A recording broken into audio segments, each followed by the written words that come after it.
Hello mga paps! Ngayon, tuturuan ko naman kayo kung paano mag-jump start ng lobat na kotse using your wrench or yung tools na pang-angat ng kotse. Based on experience, isa ito sa pinaka-effective na way para mag-jump start ng kotse.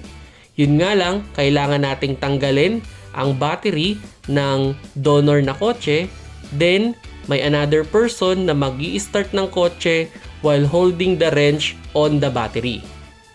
Unang step dyan, alamin muna natin ang positive and negative terminal ng dalawang battery.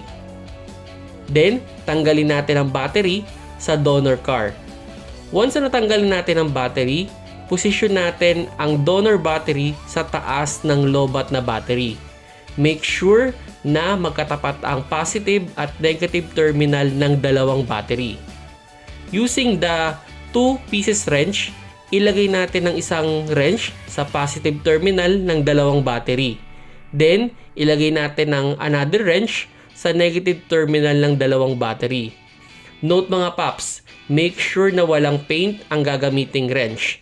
And make sure na matigas or connected mabuti ang wrench sa mga terminal ng dalawang battery upon start.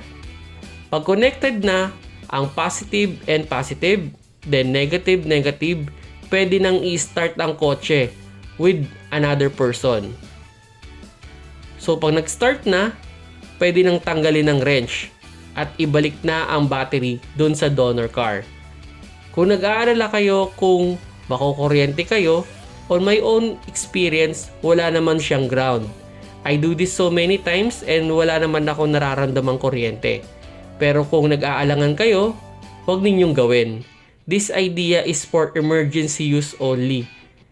Na kung talagang need na talaga ninyong ma-start ang kotse ng mabilis at sigurado.